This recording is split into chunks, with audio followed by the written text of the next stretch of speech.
Welcome to Glasgow Rangers Nation. This is all your latest Rangers news. There has been football today. I actually didn't know this game was occurring. Afternoon Ross, afternoon Hamish. There was a game this afternoon apparently. Played Barnsley in a behind closed doors friendly game. We're going to reflect on that a little bit in this video. We're going to talk obviously about the arrivals, the possible arrivals, possible departures. We're going to discuss all things Rangers this afternoon here on Glasgow Rangers Nation, guys. And you are all very welcome here. And you're very welcome, obviously, to contribute and to give your views and opinions this afternoon. So, look, Rangers played a behind closed doors friendly game against Barnsley. I think it's interesting to see obviously this game taking place. We obviously are where we are now. We're 10 days away from the Panathinaikos game. It's the 12th of July today. Happy 12th to everyone out there celebrating. It is a 12th of July thing. But look, it's a friendly game. That's an interesting one, isn't it? Paul McCorrickle says troops just home from work. What have I missed today apart from the 1-1 with Barnsley? Airwolf says before fans moan about result, we beat Real Madrid, then we had an awful season. I mean, I think the thing is we're 10 days away from Panathinaikos. That's the big thing, isn't it? To be 10 days away from obviously beginning with one of our most important fixtures in a long, long time. We'll have a little reflection on this result. Now, look, before we get our things a little bit out of perspective, and look, we can all reflect on the fact that Barnsley finished 12th in League One last season, which is not particularly a remarkable achievement, finishing 12th in League One. That Barnsley are not a team that are expected to trouble the promotion spaces this season in League One. They're not a team potentially to do very well. But as Paul says, it's another friendly just building up game minutes in players' legs. Some interesting team selections today. We'll have a little look at the team selections that Russell Martin put out there. We'll reflect a little bit on what Russell Martin's had to say as well in this video and get your views and your thoughts. And like I say, it is interesting, isn't it, that we're playing these behind closed doors games. I mean, I still think, to be honest with you, Rangers missed a bit of a trick this afternoon. I think, personally, my personal opinion is they could have stuck this game on Rangers TV. They could have obviously had it free to air on Rangers on the YouTube channel, for example. And I think a lot of people would have tuned in and watched it all the same. I think it would have been nice for the fans to be able to sort of get an idea of where we're up to, what the players are doing, how the players are playing. Because I think there's always this situation, isn't it, when you play behind closed doors, that you get some fans that are very, down to earth, and as Paul says, just another friendly building up minutes, and you get some other fans that say, well, that's fucking shit, that is rubbish, drawing 1-1 with Barnsley, a team that finished 12th in League One, just not acceptable, that's so bad, considering we've got 10 days to go before Panathinaikos. There's two perspectives, isn't there? There's two perspectives on this one, certainly. So, Southampton got Damien Downs for 7 million. Maybe we missed the boat. Yeah, could have done, mate. Could have done. Interesting signing. So, let's have a little reflection, shall we, on what is happening, what happened.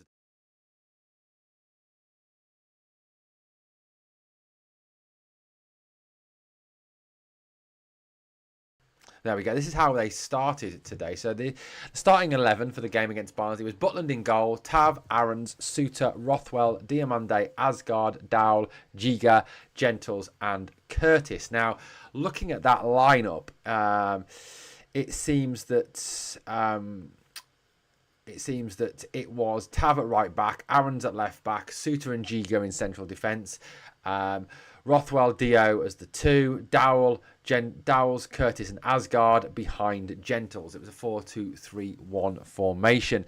I mean, look, for me, the first thing that jumps out off that page for me is the name Kieran Dowell. Why is Kieran Dowell starting a friendly game? Why is Kieran Dowell playing in a behind closed doors friendly game? Because please don't say it's so that he's in the shop window. Because he isn't, because nobody watched the game, because it was behind closed doors. So let's get that one out in the open straight away. It wasn't a game to kind of, see, let teams see what Dowell can do. Fact. Martin's already said that Davies, that Nsiala, that King are all have been left at home, haven't been taken on this pre-season trip to England to St George's Park because they're not part of the plans. They're not part of what the club going forward. They're going to be sold or they're going to be moved on proper as well.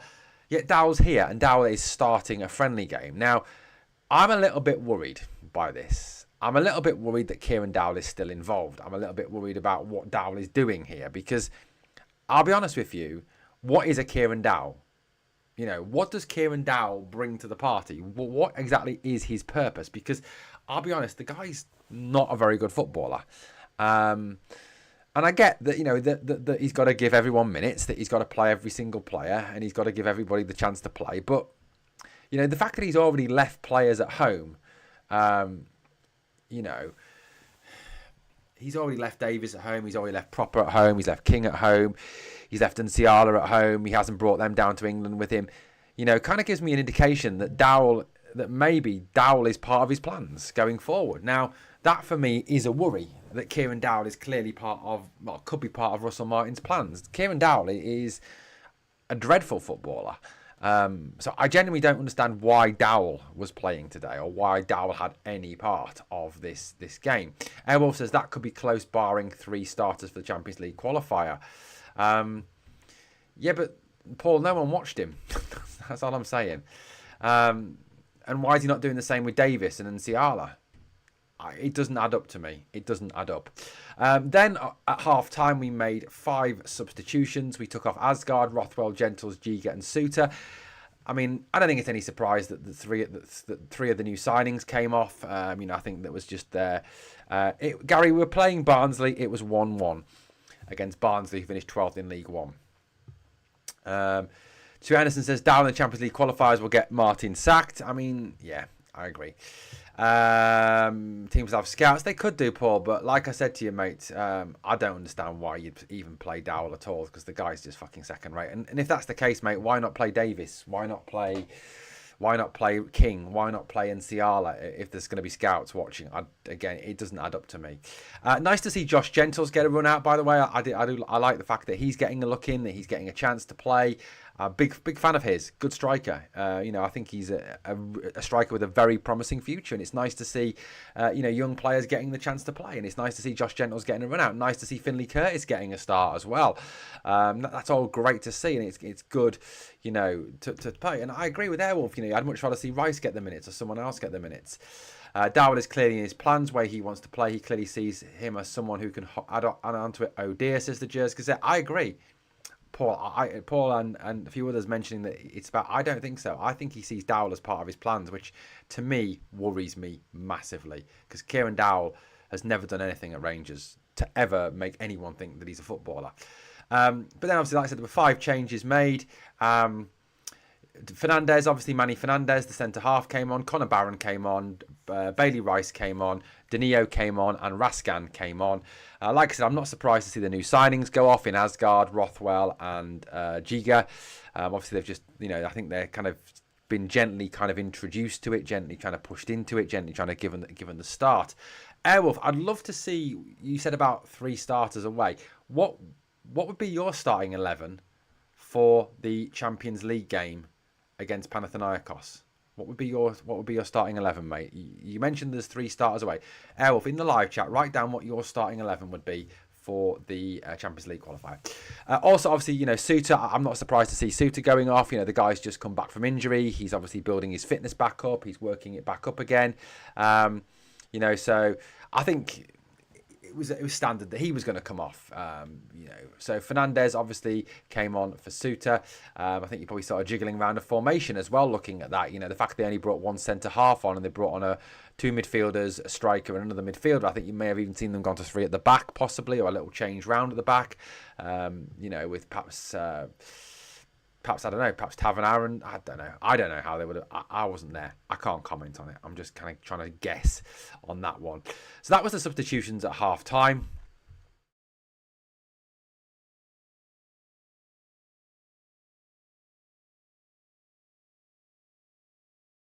On 60 minutes, there were more changes made.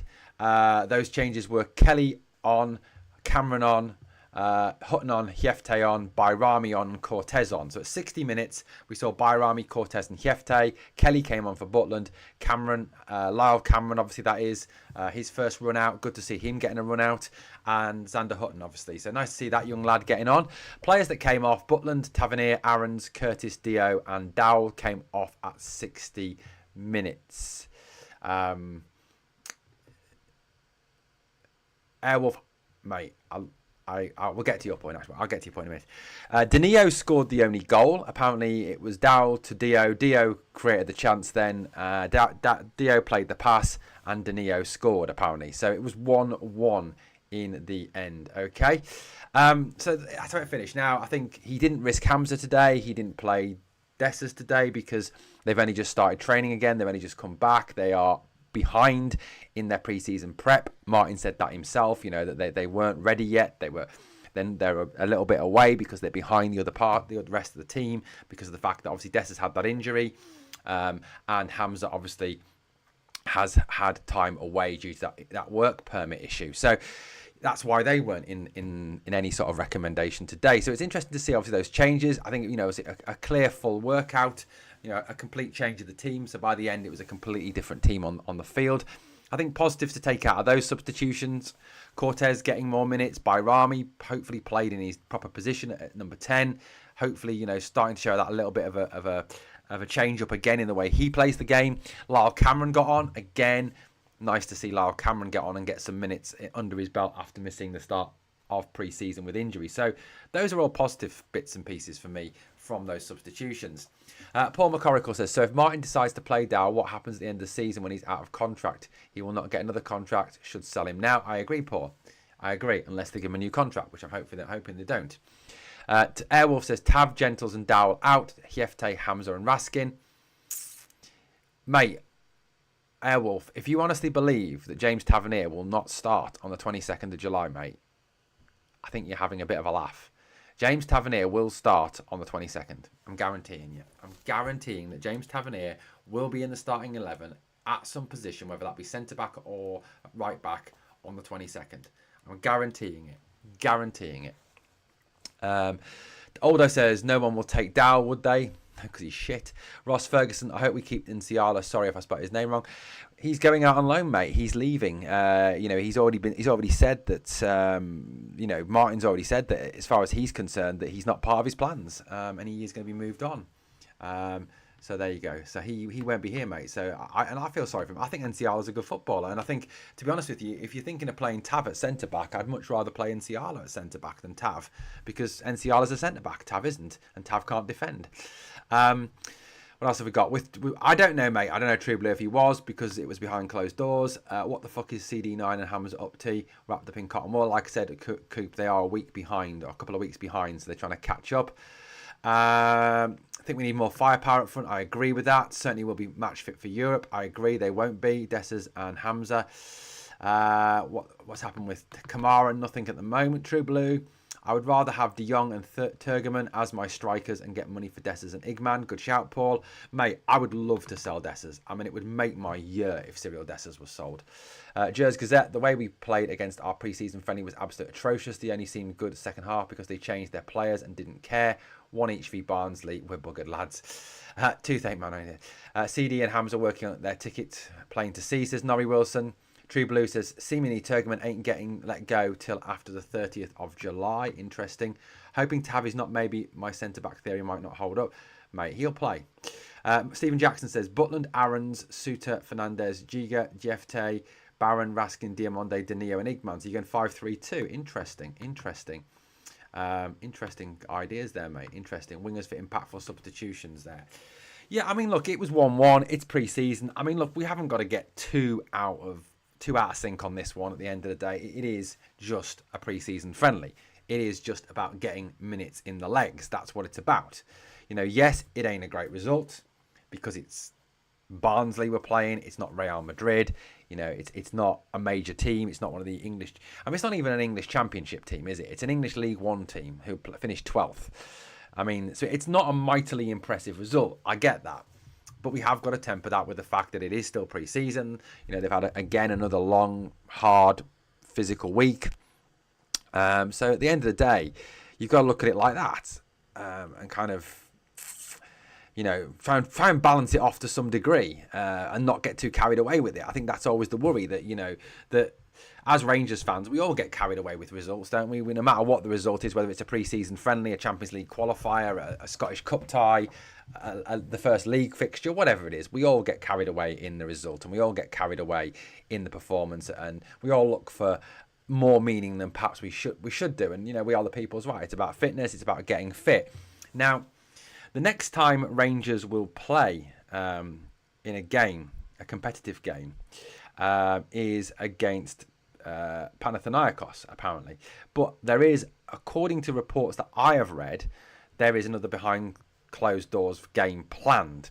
Now, that behind closed doors game that's planned, I don't know who we're playing. This is just what I've literally read in the last half an hour. He's going to use what he thinks is the team for Panathinaikos for at least the first hour of that game.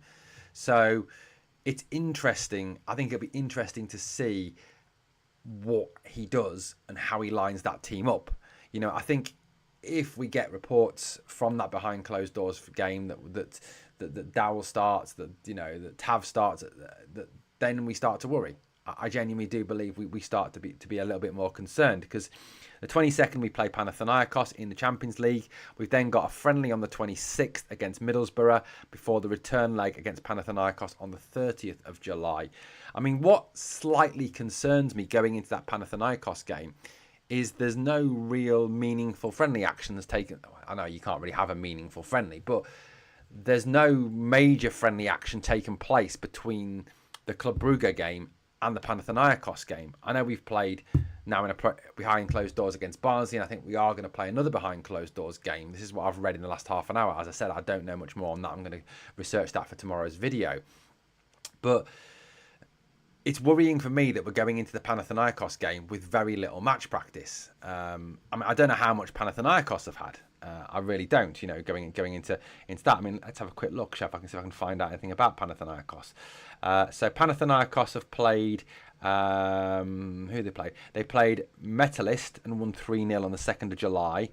They played Schalke and drew 0-0 with Schalke on the 9th of July. Today they play against Braga, and on the 16th they play against Westerlo. So they've actually got two friendly games, proper friendly games actually planned before the Rangers game. So they'll have played four proper friendlies before they play us. We've played one because we've played TNS behind closed doors twice, apparently. We've played Barnsley behind closed doors, and then we've played obviously the Club Brugge game. So yeah, Panathinaikos have played two already. They've got Braga today, and then they've got Westerlo, which is Issam Charai's team, on the 16th, before they play us on the 22nd. So they've played four more meaningful. Like I said, I feel a bit stupid saying it. You really can't have a meaningful friendly because it's a friendly. But they'll have had more actual proper game practice in proper games than we will have had before that game, which is a slight concern for me, a slight worry for me going into that game. Paul says, let's have a look at some comments we've got from you guys in the live chat. Where are we up to? Airwolf says, in that case, Tav will see off another manager. Aldo says, Airwolf, hope not, mate. I'm hoping Martin brings home 56. We can only hope. Stephen Jackson says his team is 3-5-2, becomes 5-3-2. Paul Robertson asks, any news if Dessers is going, or what and when is Hamza back? Well, Hamza's back and practicing now. Apparently he is in training. There are pictures and videos of Hamza at St George's Park training with the Rangers squad. In terms of Dessers, he is with the club now. There's no further news on the Ajax Athens deal. It looks to have kind of stalled that one. Feyenoord don't seem to be interested. That seems to have been made up by the media. So it looks like we're stuck with him. We are stuck with Dessers, it seems, at this moment in time. Paul Ross says, do you think we'll be able to keep a clean sheet this season? Yeah, I'm sure we will, Ross, against somebody. I mean, you've got to remember, Ross, there's some absolute shite and drivel in the SPL. There really is. Paul says, my team for that game, Butland, Aarons, Giga, Suter, Hjefte, Raskin, Rothwell, Asgard, Gassama, if he signs, Cameron, Danilo. That's a decent team, Paul. I like that team. I think you can probably, where you put Suter, you can probably put Tav. I think Tav will start. I think Russell Martin's kind of nailed his colours to the mast on that one, and we are stuck with Tav, unfortunately. Yeah, Airwolf says we're going in cold. There's an element of that, certainly, mate. Absolutely.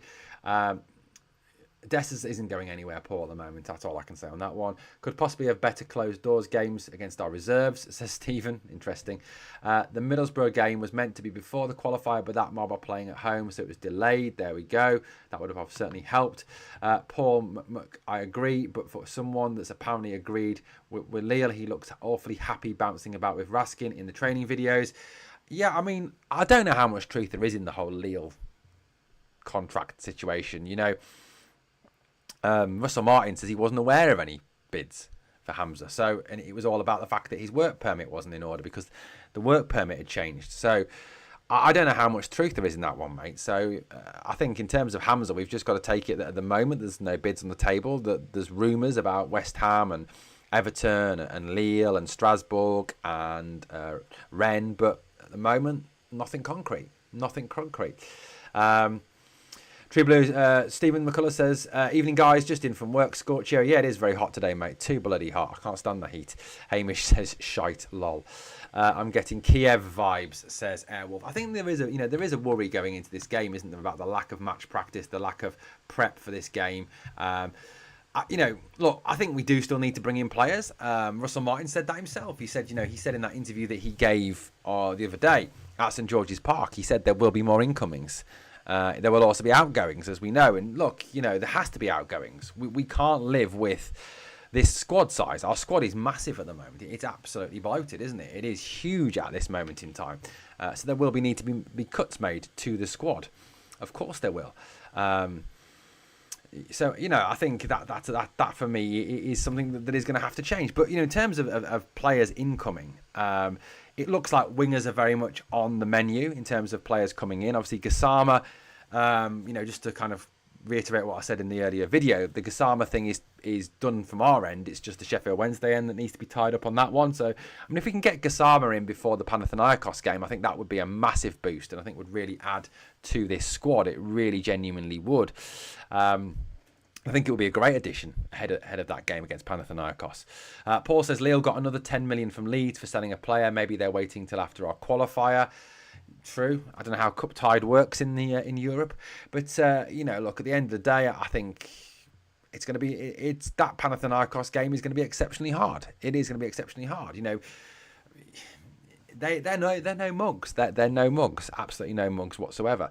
Matthew Baker, welcome, buddy. Says Panathinaikos play Braga in a friendly today. We play behind closed door friendly against Barnsley. It's easy to see which team is taking the Champions League tie more seriously than us. True. Mate, I think there's a lot of that. I think there's a lot of people feel that way at the moment. So I'm not saying you're right, and I'm not saying you're wrong. It is what it is. Russell Martin has done what he thinks is best in terms of preparing the team for this new season and to Champions League, and he'll be very much aware of how important the Champions League is to Rangers. He'll be very much aware that this is all about getting the team ready for the Champions League, and also the fact the Champions League is central to our futures. Really, it's central to us competing with them. To improving our financial position. We need the Champions League money. If we can get into the Champions League this season and we can bring in Champions League cash, then it puts us on a different level, because it gives you so much more spending power. The Champions League just gives you so much more than a Europa League gives you, or being out of Europe completely gives you. So I think, he will be in no doubt about how important the Champions League certainly is, guys. I mean, I don't think there's any doubt about that. And I think he is doing what he feels is best in terms of preparing the team for that game on the 22nd. This St George's Park trip, the way he's training them down there, he's working them hard, these behind closed doors friendlies games.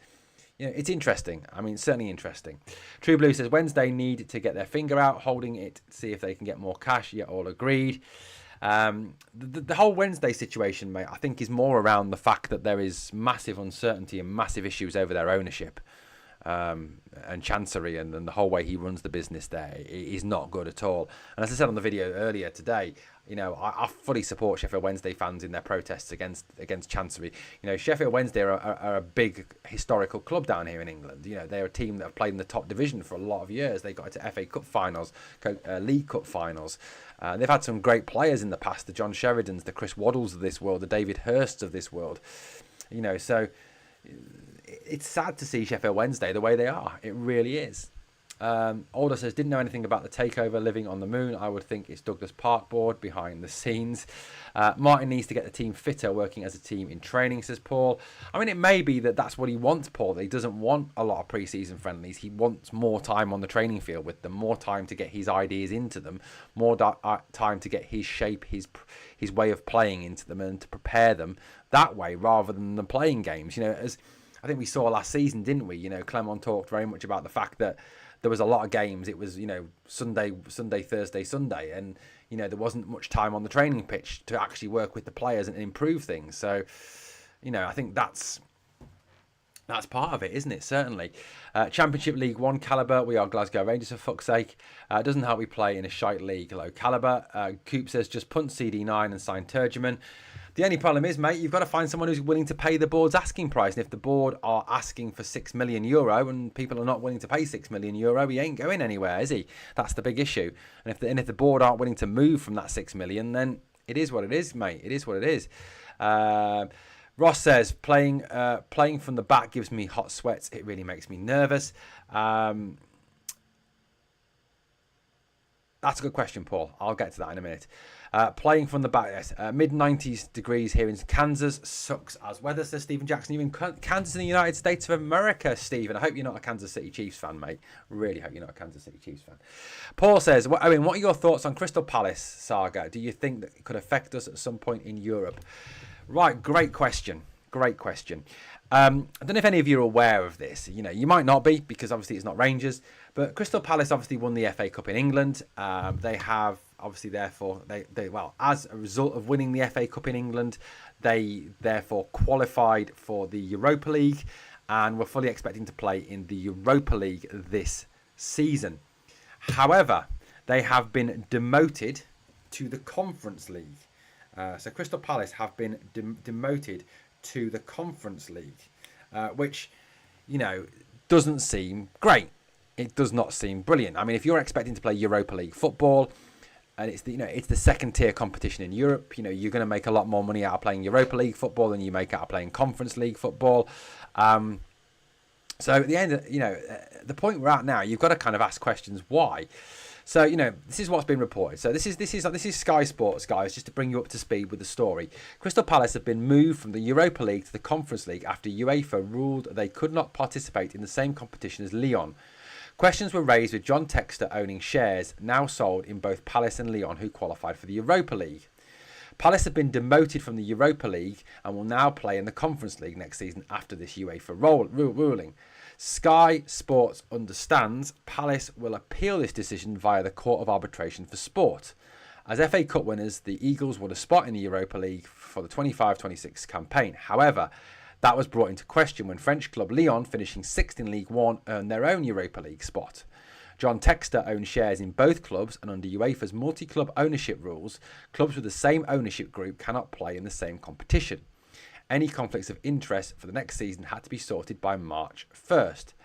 Textor, who Palace argued did not have overall control of the club, sold his 43% stake in Crystal Palace to New York Jets owner Woody Johnson. Oh my God, poor Palace.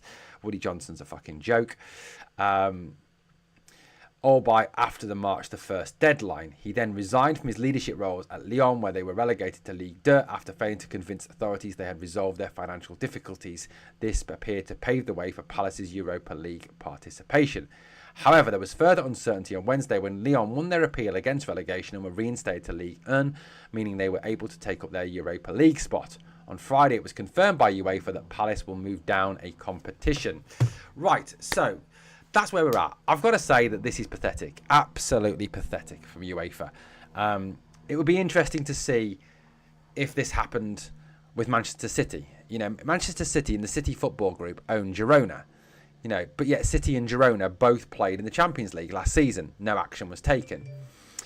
So for me, personally, I don't think that this is fair. I think this is ridiculous. I think this is just absolutely pathetic. Whether or not it would affect us, Paul, it's an interesting question. Obviously, with with the 49ers Enterprises owning shares in Leeds, owning shares in us, there is obviously a risk there.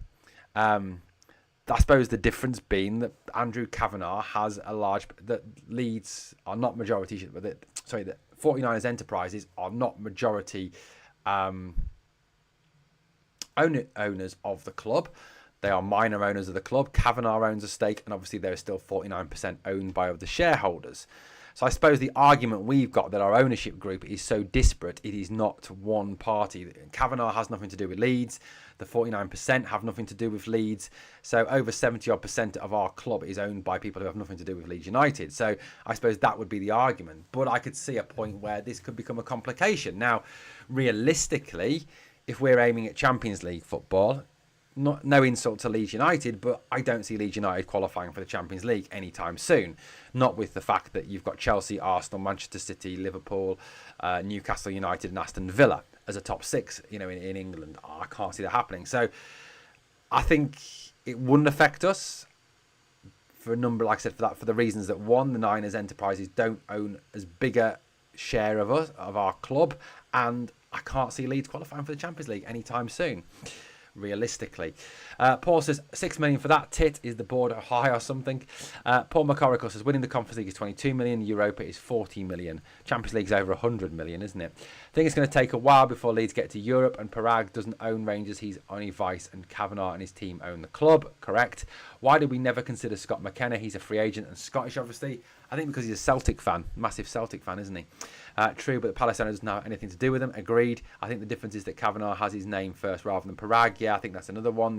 Like I've just said, there's 49% of our club is owned by someone else, and then you've probably got 25%, 26% is owned by Andrew Kavanagh. So you're looking at 75%, 76% of the club being owned by other than the 49ers. So I think that would certainly get us out of that issue. Going forward, and as I've said, I can't see Leeds getting into the Champions League anytime soon, and their business they've done this summer is certainly not the business of a team that are going to compete and challenge for anything other than trying to stay out of relegation trouble this season. So I think there is a very real risk Leeds could go down this season. I really do, with their signings and the players they've already got. So I don't see it as a massive issue. I don't see it as a huge issue, if I'm being honest with you. Afternoon, Janet, how you doing? How are you doing? Right, look, now we need, I think, we seem to be switching our focus. So the rebuild seems to be switching a focus. So the rebuild seems to be moving away from defenders and defensively minded players to more attacking players now. That seems to be where we're going with this now. That, obviously the links that we're seeing. CFAM, welcome, buddy. New name. All he had to do was sign a piece of paper, but he never. There we go. Right, I think, in terms of where we're up to with this situation, we are moving forward. We are looking, I think, now at more attacking players. We've obviously, we've signed Asgard, we've signed Rothwell, we've signed Cameron. We seem to be on the verge of signing JD Gassama. I think, there's been talk this week of Tieno Ballo. There's been talk this week, obviously, of Abu Kamara. There's still, obviously, the Dor Turgeman talk swirling around. So I do think that there will be more attacking players. Who scored? Glasgow Blue boxing fan. It was Danilo that scored, mate. Danilo scored. It was a 1-1 and Danilo scored in that game, mate. So in terms of moving forward, I think we are looking at more attacking positions now. That seems to be where we're going. And what was really interesting in what Russell Martin said was when he talked about the whole situation with defenders, and he said that we've got enough defenders, which was interesting. Does that therefore rule out Connor Cody now? Does that now say that Connor Cody isn't going to come? That he is not part of the plans anymore, that he is not a focus of this Rangers team. That's an interesting one. That's a really interesting one for me. So Connor Cody might not now be coming. So it may be that we're going to run this season with defenders, Manny Fernandez, with Giga, with Suter, with Tav being a centre-back, which gives me the fear. It really does. I mean, I'd rather play Ben Davis or Clinton and Ciala or Robin Proper than play Tav at centre-back. I really genuinely would. But it does seem now that forward players are the focus. Now, to me, this is something that does need to be addressed within the next week. We do need to look, I think, at one more winger over Gassama. Obviously, Gassama is one winger, but I do think we need to look at another one. Yes, we've got Cortez. Yes, we've got Curtis, but I still think there's room for someone else to be added, whether that be Ballo or Kamara. One of those two, I think, should be definitely on the shopping list. As for strikers, Russell Martin spoke about strikers as well, didn't he? He talked about the fact we've got Cyril Dessers, we've got Danilo, we've got Hamza, we've got Josh Gentles at the moment. You know, I think we do need to bring in a striker, and I'm hoping that Turgeman is still on that shopping list. I'd love to see Turgeman come in. I really would. And I'd love to see Dessers get lost. I mean, you all know my thoughts on Cyril Dessers. I'm not a Cyril Dessers fan. I don't rate the guy. I don't think scoring 18 goals in the SPL is impressive at all. You know, if you compare Lawrence Shankland's figures from the previous 2 seasons, they are way, way better than Dessers. 18 in the SPL is actually, with the amount of chances we create and the amount of chances he missed, actually pathetic. So, you know, I mean, in terms of Dessers, like I said, I don't think Dessers... I really think that Dessers is a player that wins you absolutely nothing. He genuinely wins you absolutely nothing. So I think strikers has to be on that shopping list. Now, obviously, Freegan is off the list now. He's gone to Hull. So Turgeman seems to be the natural option. You know, definitely. So Airwolf says, we went from shopping worldwide to shopping at the local spa. Funny. Mate, I don't think there's anything wrong with England, the English players that are coming in. I think there's some good English players coming in. You know, Rothwell did well in the Championship for Leeds last season. Asgard looks a decent player. You know, he was looked at by a number of clubs around Europe. So I don't think there's anything particularly wrong with signing some of these players. I think we've just been stung in the past with some of the players we have signed and how bad they've actually been. You know, the Ben Davises of this world, for example, John Lundströms of this world. So I do think that, you know, there is, I think, value and quality in the English leagues. It's just finding it. And hopefully now with a new sporting director and a new head of scouting in Thelwell and Purdy, we've got guys who can actually go and find those guys. Hopefully. Paul says, I think Martin wasn't wanting to comment on Cody, but knows something. I mean, it's a possible one, Paul. Like I said, all I'm going on is the fact that, you know, he talked about the fact that we've got enough defenders. That's what he said. So I'm just going off that one. De Jong training by himself at PSV. I mean, De Jong's an option. You know, I mean, I don't know how, like I said, Peter Boss said that, you know, that De Jong is interested in Rangers, but it's whether Rangers are interested in De Jong. You know, it's all very well and good. De Jong saying, I want to play for Rangers, but if Rangers don't want De Jong, then it's meaningless waffle, isn't it? So, you know, absolutely. Just seeing something about Hadji coming back probably, though. Janet, I don't think there's any truth in that one. Asgard gives me Cantwell vibes, but a better attitude. He's a lot more shy and a lot more quiet than Cantwell, True Blue. That's the only thing I'd say. I haven't heard anything about him being particularly outspoken or a social media king or anything like that. I think he is very, very much very, very quiet on that one. CFAM says wages could be the stumbling block. Is that on the Cody deal, mate? Yeah, I mean, he's on big wages at Leicester, isn't he? You know, most English clubs do pay bigger wages than us. That's just it, isn't it? You know, because they've got more money than us. It's a natural state of things, you know, that they've got a lot more cash than we have.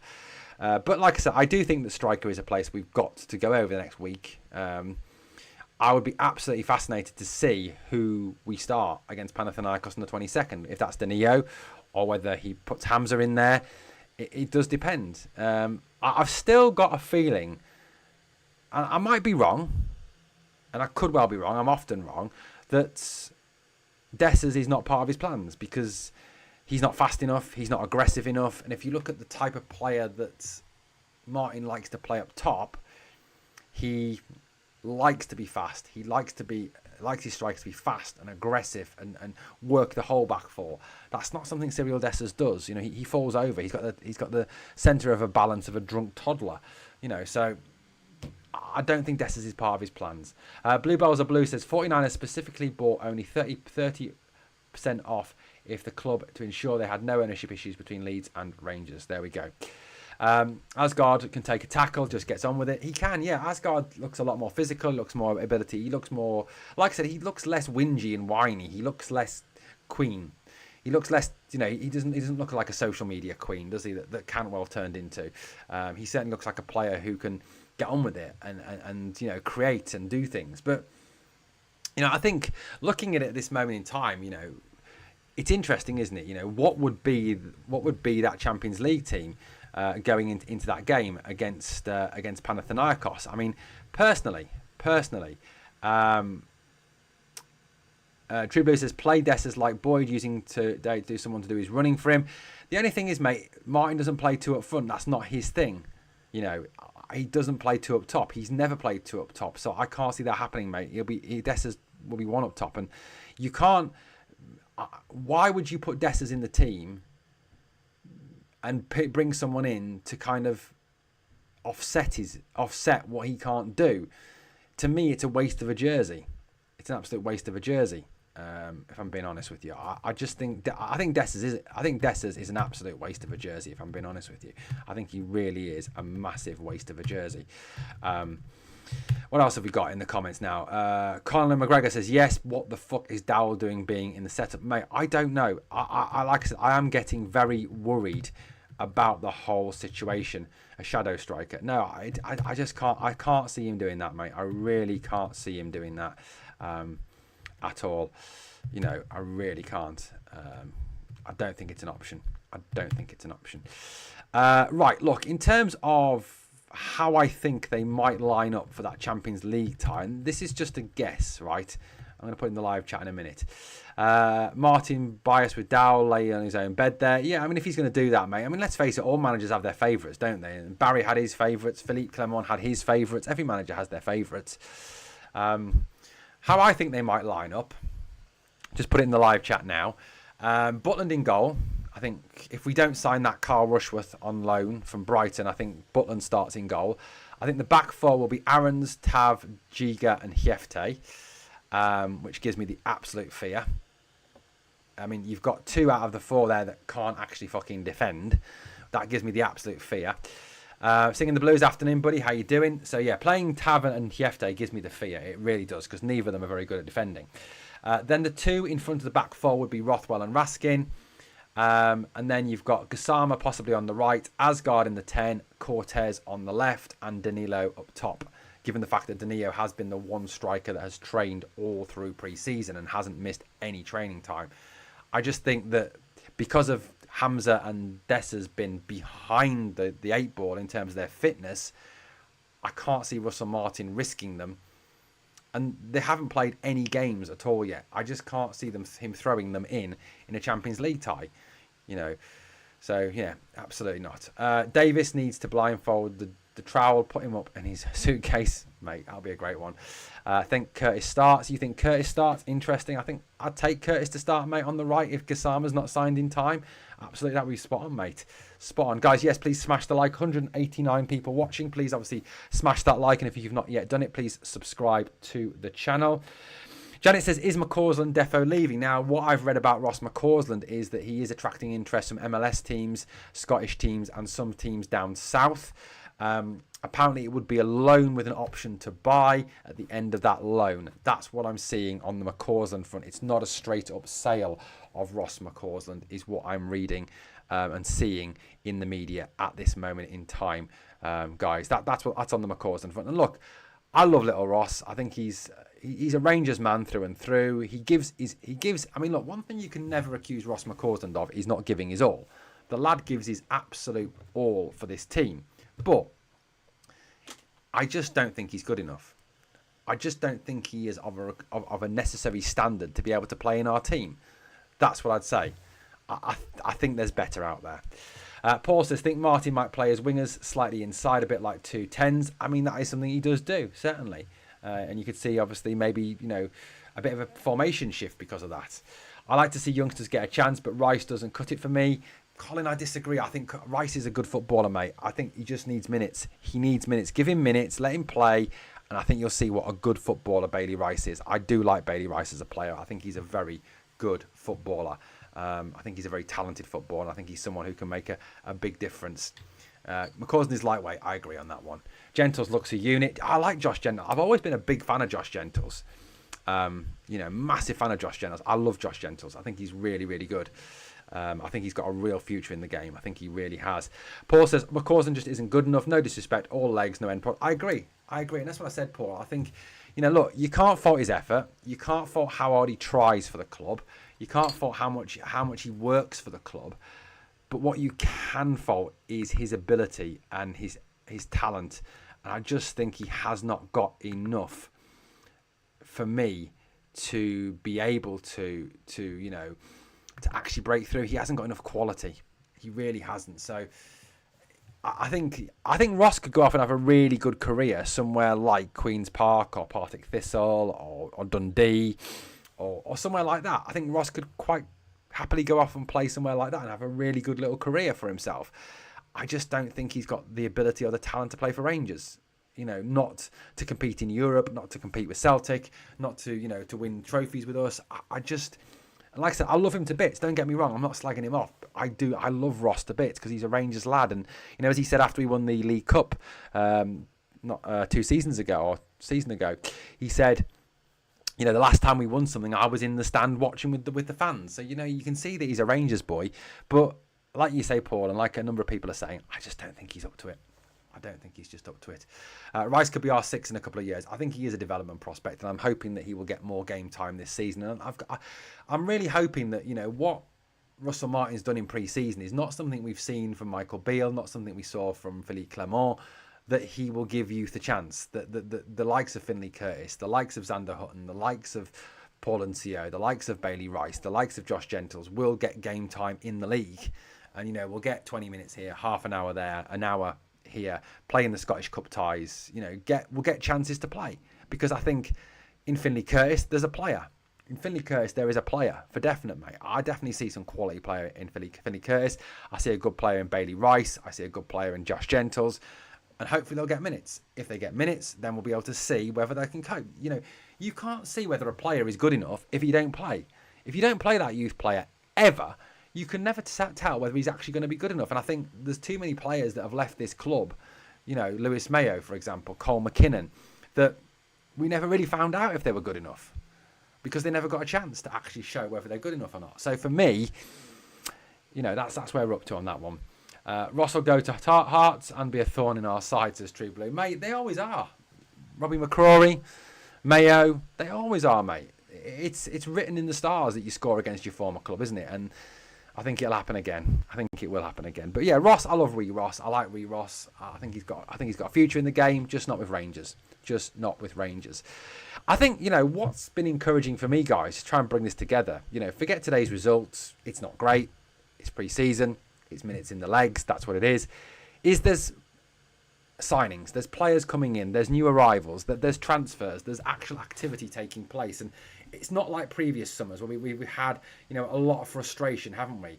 A lot of, kind of, oh, well, this player's going to sign. We're still linked with this player. We're still linked with this player. We're still linked with this player. And then nothing happens. Or we get 4 or 5 really shit players. I mean, if you look at what we've done this summer so far, we've got Oscar Cortez, £4.5 million. Theo Asgard, £3.5 million. Manny Fernandez, £2.5 million. Joe Rothwell cost around about £400,000. We've got Lyle Cameron, obviously, which is going to be a tribunal fee. We've got Nasser Giga on a season-long loan. We've got Max Aarons on a season-long loan. So, we've signed already, 1, 2, 3, 4, 5, 6. Was that 6? Is it 6? Is it only 6? I thought it was 7. 1, 2, 3, 4, 5, 6, 7 players. If you include Oscar Cortez, we've signed 7 players this summer so far. And like Russell Martin says, there's more on the way. If you add Gassama on that, which looks pretty much a done deal, that's 8 players that have come in this summer. I mean, how many of you honestly out there would have said Rangers will sign 8 players this summer? And look, we've still got more to come, allegedly. That's what Russell Martin's saying. So, realistically, how many of you would have said that? How many would you honestly think that would happen? That we'd get that number of players in over the summer? Right, I'm going to have a quick poll here. How many further players do you think Rangers will sign? Let's have a poll, shall we? Love a poll. I think Rangers will sign. That's not actually, I don't love a Polish person. I love, there we go. How many further players do you think Rangers will sign over the next sign in this window? Right, let's have a little go. 1 to 2, 2 to 3, 3 to 4, and 4 to 5. Okay, so that's the poll. Have a little vote in the poll, guys. What do you think? Quick snapshot. How many players do you think Rangers will sign over the next in the remainder of this window? 1 to 2 more, 3 to 4, 2 to 3, 3 to 4, 4 to 5. Have a vote for me. Let's have a little look. Ryan Longridge says, this is a hell of a rebuild. It's actually pretty worrying. Ryan, it was needed though, wasn't it, mate? It was definitely needed because the squad was so poor. If you look at the squad that finished this season just gone, and who was left in this squad once Cheney had gone, it was a poor squad. It was a dreadful squad. And how many of us, I remember that final word that I did on the Sunday, and we sat there and we signed nobody. And we looked at the squad, and we looked at the depth of the squad, and we looked at the probable starting 11 if we played, and we were all fearful. We were all worried. We were all sat there and gone, well, you've got about 3 good players in that squad, and that's worrying. That really is concerning. So it's needed, isn't it, mate? It's needed. It's definitely needed. Robert Rankin says, Russell, I'm available, can manage 15 minutes on the phone. Yeah, okay, there we go. I expect our incomings to be double figures, says Singing the Blues. Johnny, I was fine. I was doing most of the cutting, but I was drinking coffee, not juice. I was out delivering Ottoman beds, 6-foot mates, wardrobes yesterday in 28 degrees. Oh my God, poor you, True Blue. That's horrible. Unfortunately, where I work, I get to work in an air-conditioned place. So that's decent. That's decent. Decent. Let's have a little look, shall we? So at the moment, we've got 29 votes. 14% of you are saying 1 to 2. 38% are saying 2 to 3. 34% are saying 3 to 4, and 14% been ambitious with 4 to 5 signs. God, if we sign 5 players, that'd be 12 incoming over the next sort of week or so. I'm going to just pick up a couple of things before we finish the podcast this afternoon. Here on this Saturday afternoon, guys. 199 people watching. Please obviously smash that like, and if you've not yet subscribed to the channel, remember, this is a free content channel, guys. I don't charge you for content. I don't have a Patreon. I don't say pay me $2.50 a month or else I won't let you watch my content. I let you have everything for nothing. All I ask of you, watch the videos, smash the likes, subscribe, ring the bell, and if you want to support the channel, become a member. It's 99p. Give me a super chat or a super sticker in this live, or get a super thanks for one of the videos. That's all I ask of you guys. Bluebell says, my concern is we seem to be building a team for the manager and not towards a club philosophy. We keep making that mistake, in my opinion. If Martin doesn't work out, back to square one. That's interesting, mate. That's a really interesting one. I think, you're right on that, to be honest with you. There seems to have been a bit of a change in philosophy, Bluebells. My impression was, under Niels Koppen, that we were buying players for a shape and a style of playing, and we would go and get the manager to suit the shape and style of playing. And then if that manager didn't work, we'd sack him, and we'd bring in another manager to try and suit that style and way of playing. That was how we seemed to be going. And Bluebells, I agree on that. It's an interesting one that you're coming up with there. Now, what's fascinating for me is, I agree with you. We do seem to be signing more players that are kind of Russell Martin players that suit the way of playing. Now, the only kind of caveat, sorry to sound like John Bennett, that I'd put on that is, if you go back to the interview that Parag Marathe and Andrew Kavanagh gave way back, before all this started, all these signings started, they said that they wanted a particular style and brand of football. So it's quite obvious that they wanted the Russell Martin way of playing, okay? So they're buying players that suit Russell Martin. Ergo, they're buying players that suit Russell Martin's style of football. So maybe they're still working on that philosophy, that they're bringing in players for a style of football. So that if Martin doesn't work out, our next manager would be a manager who plays a similar style of football to Russell Martin. Look, I'm just trying to work around this, but I agree. It does seem to have changed a little bit, the philosophy. It wasn't what I was expecting. Certainly not, buddy. Certainly not. No worries, Blue Nose. Good to have you here anyway. Murdo says, I think there was 2 more games and Pano have already played 3 or 4. Got beat by Braga 2-1. Crazy we don't have many friendlies. That game already been taken place, mate? Yeah, I thought it was going to be club buys, not manager buys. I think, True Blue, from what I'm hearing, it's all 3 of them. It's not just Kevin Thelwell and Dan Purdy. It's Thelwell, Purdy and Martin all working together to build this team. I suppose the philosophy is that if then Martin comes in and this doesn't work out, and at Christmas we're out of the Champions League, we are 10 points behind Celtic, he can't come back and say that he wasn't backed. He can't come out and say he wasn't given the players that he wanted, because he quite categorically has been backed and he quite categorically has been given the players that he wanted. So I think we're sort of offsetting that one a little bit as well. Blue Nose says, fans want Martin sacked on X. Mate, look, X, the one thing I'm going to say about X, and I've experienced X is a really bad place. It's a bad place, okay? It's the Clydebank of, no offence if you live in Clydebank, by the way. It's the Clydebank of social media, okay? It's a horrible place. It's a place where people sit behind mobile phone screens or sit behind keyboards and will slag you off, call you all the names under the sun, insult you, be rude to you. It's a poisonous place. Social media is a poisonous place, and it's a very small sample of a fan base. It's not the be all and end all. And I think any fans tonight who are sitting there calling for Russell Martin to be sacked after drawing 1-1 in a pre-season friendly need to give their heads a wobble. They seriously give your heads a wobble, guys. You know, look, if it gets to November and we're out of the Champions League, we're out of the League Cup, and we're 7-8 points behind Celtic, then yeah, fine. Raise your concerns, ask for Martin to be sacked. Do it. Go for it. But not now. Not at this point. Don't be silly. Don't be stupid. That's a bit crazy. Stuart says, Paul, I stayed night in Chicago because I landed at 9 p.m, then drove here in the morning after I found an Indian restaurant open at 11 a.m. Lol. Stuart, you're in Chicago and you didn't go for pizza. Mate, what are you doing? Stuart, apparently Chicago is the home of the best pizza in America. Why didn't you go for pizza, mate?